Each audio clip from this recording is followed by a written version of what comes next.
Угля в точках по сниженной цене практически нет. Люди дерутся в очереди. Правило кыргызского языка будет утверждать Джогурку Кинеш. В парке Бишкека ограбили мужчину, угрожая пистолетом. Подробнее о последних новостях дня в новом выпуске. Кстати, оставайтесь с нами.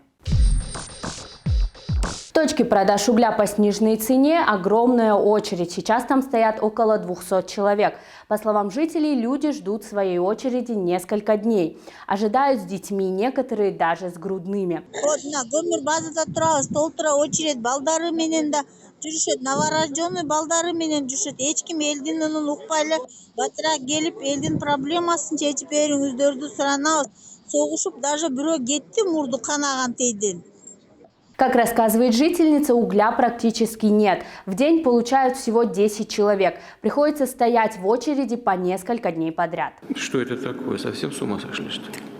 Она заметила, что сегодня утром двое мужчин подрались из-за очереди. У одного пошла кровь из носа, их разняли другие люди и отвели домой. Все из-за нехватки угля. При этом женщина утверждает, что уголь есть, его просто не продают. Да это все Напомним, ранее президент Садыр Джапаров дал поручение организовать продажу каракичинского угля по сниженной цене, после чего были открыты две точки по улице Мурманская и на проспекте Дэн Саяпина.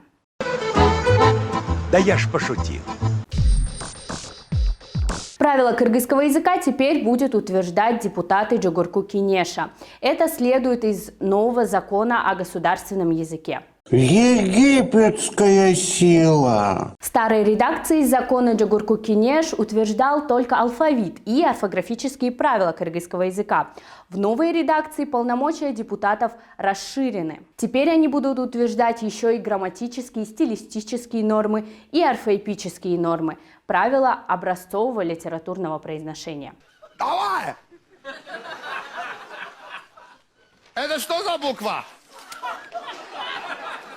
Орел! Орел! Орел! Согласно новой редакции, во всех сферах применения государственного языка соблюдаются орфоэпические, орфографические, стилистические и грамматические нормы кыргызского литературного языка. Алфавит кыргызского литературного языка и правила орфоэпии и орфографии утверждаются Джогурку Кинешем Кыргызской Республики. Отметим, что сами депутаты с высокой трибуны парламента допускают ошибки в написании и произношении не только на русском языке, но и на кыргызском. Из-за этого они не раз попадали в неприятные ситуации.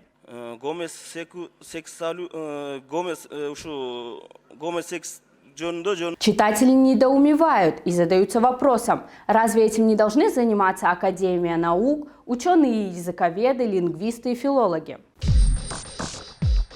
В парке имени Ататурка группа парней ограбила мужчину, угрожая ему пистолетом, сообщила пресс-служба управления патрульной службы милиции Бишкека. Надо валить с этой планеты. Преступление было совершено ночью 23 ноября. Патрульным милиционерам, которые прибыли на место, пострадавший рассказал, что ему угрожали пистолетом и забрали телефон Redmi стоимостью 14 тысяч сомов. Ой, какой кошмар. Задержаны трое 17-летних подозреваемых, а также один 20-летний. Ведется досудебное производство по статье 201 «Грабеж» Уголовного кодекса Кыргызской Республики. На сегодня все. Подписывайтесь на наш медиапортал. Это будет, как всегда, кстати.